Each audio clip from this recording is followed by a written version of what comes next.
Welcome to episode 36 of the Twig podcast. Today, my guest is Jorden Mattison from the Maine women's hockey team. How you doing today? I'm great. How are you? I'm pretty good. I'm pretty stoked to be on Thanksgiving break now and get a little break from classes. There's a few things I want to touch on before we dive into this season, and then we can talk about this season because I feel like there's a lot we can talk about. Have you always played goalie growing up, or did you start mainly as a skater and then switch to goalie? Yeah, when I was playing house league, I was a defense, and then I got the opportunity to try net. And my brothers also stuck me in net when I was 3 years old to shoot on me, so it kind of just stuck from there. Did you wanna play goalie when you were little and then just never had the chance until later on, or were you happy at defense? Um, it was kind of like so-so, but when I got the opportunity to go in net, I really enjoyed it, and I was pretty good at it, so just stuck from there. Yeah, I just decided to stick with it. Yeah. So in 2019, 20, you had a pretty good campaign, 14, 2 and 1. Were you already committed to Maine at that point, or was that a good boost in recruiting for you? Yeah, I committed to Maine my grade 9 freshman year. I had a couple offers and I went down to the university to visit it, and I really enjoyed the team and the atmosphere, and it felt like a family. Yeah, so you were already committed at that point when you were having that successful season? Yeah.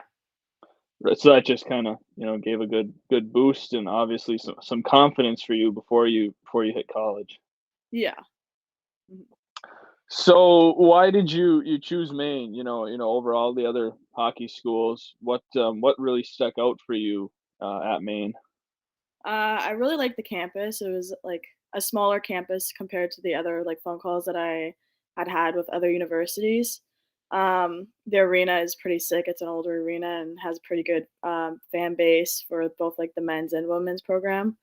And just being around the girls and hearing their experiences so far at Maine, I felt like it was the right fit.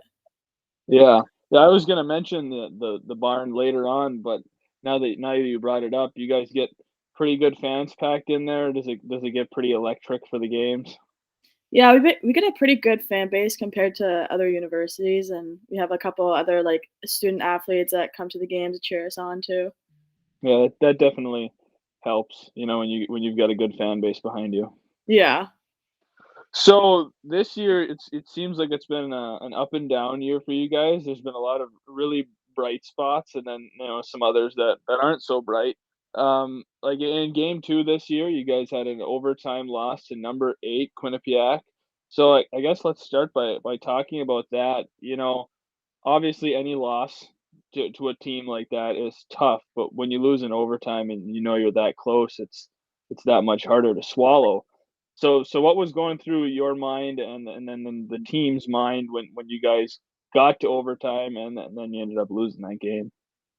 Yeah, I mean, we did a pretty good job of tying it up, um, and then keeping a good lead until the third period. Yeah, the thoughts behind it was just to keep the puck out of our end and get as many opportunities to their net as possible. Right. And then I mean a loss like that isn't a bad loss. I mean, if you're gonna lose, those are the kind of losses you want, and you can learn a lot, I think, right, from a loss like that, and it definitely shows something about your team that you guys hung with, Yeah, you know. we played against St. Anselm our first game, but Quinnipiac was definitely a tester to see where our talent was on the team and what we needed to work on after that. So it was a pretty good overall loss. We learned a lot and we kept up with Quinnipiac. That was a really good team. Right, definitely, and that's what you want in those kind of games. Mhm. But then you had a shutout win against number 3 Northeastern, which obviously, beating the number 3 team, just beating them is awesome, but then getting the shutout, that's gotta mean a whole lot more. So, I guess let's talk about that game and what was going through your mind, after each period. Were you worried, like, about, were you extra nervous? You're like, "Oh my gosh, we're shutting them out right now," and then did you get nervous? How did that work out for you? I'm not really a nervous goalie, so I was just thinking honestly one shot after another. We had a couple good games last year against them. my first game against them wasn't, like, great, but then we played our second game against them and we lost, I think, 2-1 or 2-0.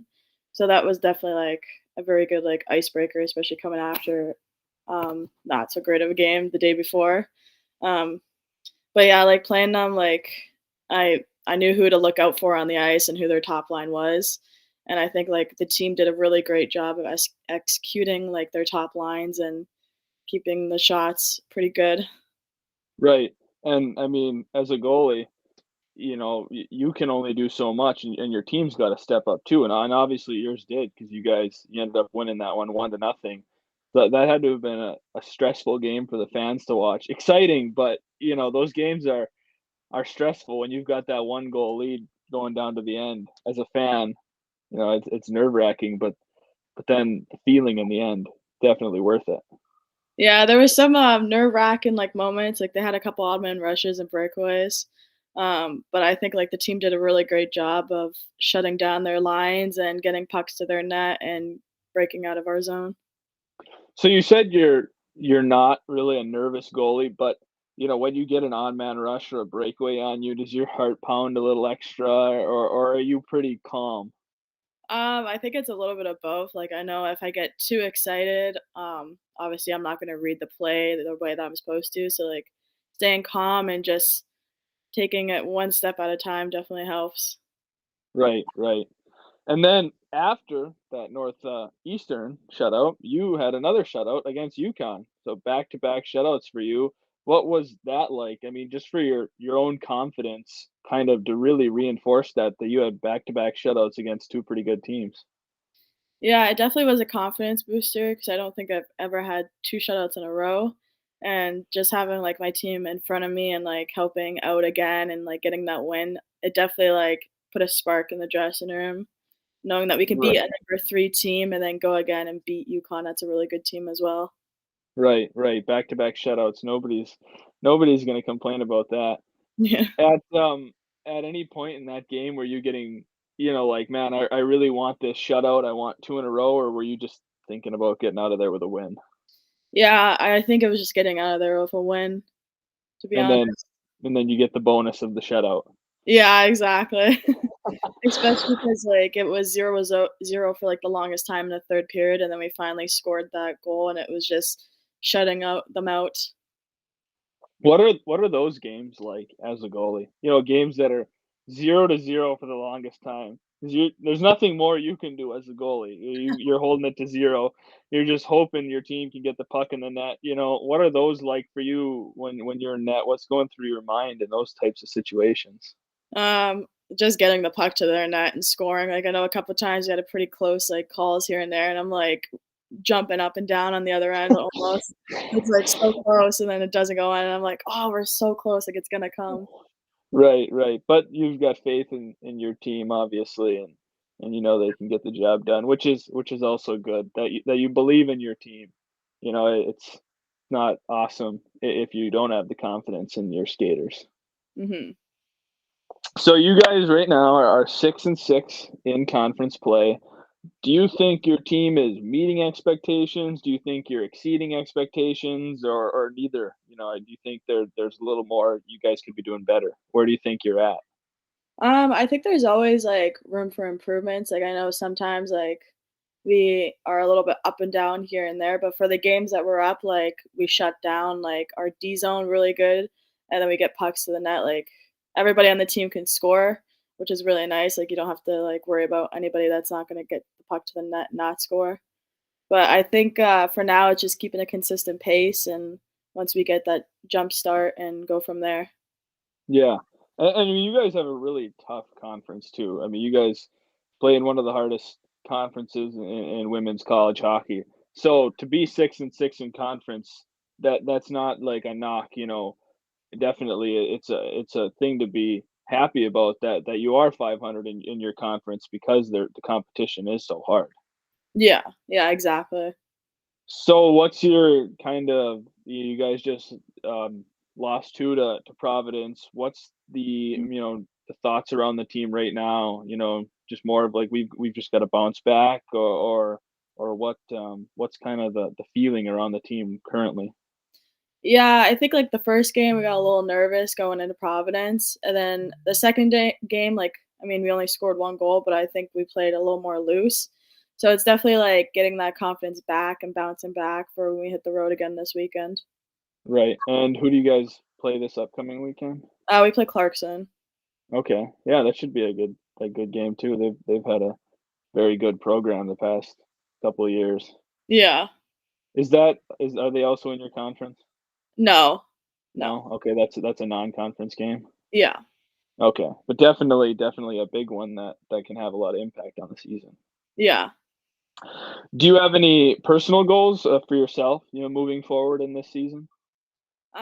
Yeah, just continue getting faster and staying healthy and being there for my team and supporting them. Yeah, definitely. Um, so we already talked about your barn and how you guys get some pretty good fans. What is the hardest away barn that you've played in, or maybe in conference? There's one you always know going into that barn. Fans are going to give you a hard time, and it's going to be loud and rowdy. Which one's the toughest for you? I would say basing off of last year, because that was really like my freshman year since I redshirted coming into college. Definitely like BC and Northeastern. You 'Cause I always feel go like, in there, and the fans are pretty intense. yeah, especially like Northeastern student section, they get pretty rowdy at times.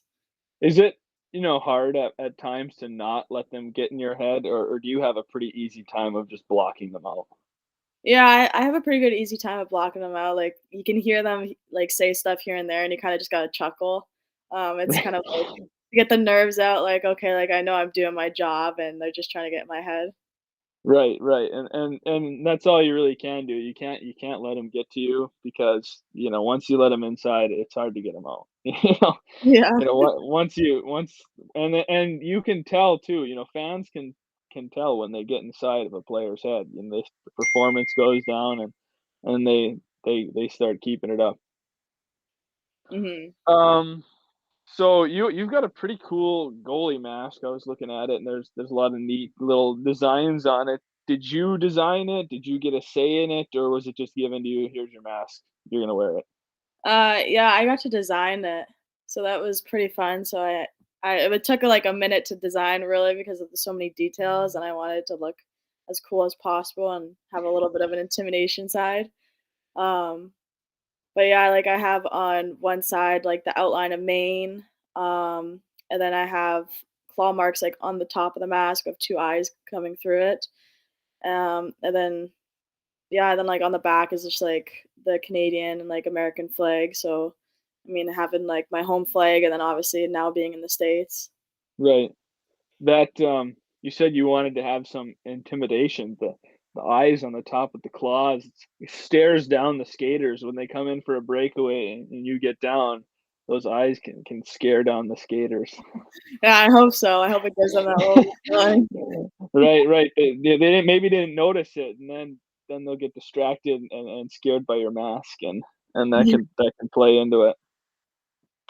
So you said that you initially played defenseman and then switched to goalie. So did you have a player that you looked up to growing up, either in the NHL or a women's professional hockey player, or somebody that you looked up to? When I played defense, I'm not sure 'cause it was so long ago, um, but from what I remember, like, growing up, I watched Marc-Andre Fleury a lot with the Pens, and then where I skated, like, over the summers, like, I skated with Jamie Phillips, Cam Talbot came in here and there, so those are 2 guys I definitely looked up to a lot, um, and yeah, like, Marty Brodeur, like, I really, liked his style of game too. Yeah, definitely. Jamie Phillips, there's a tech guy. Yeah. He does.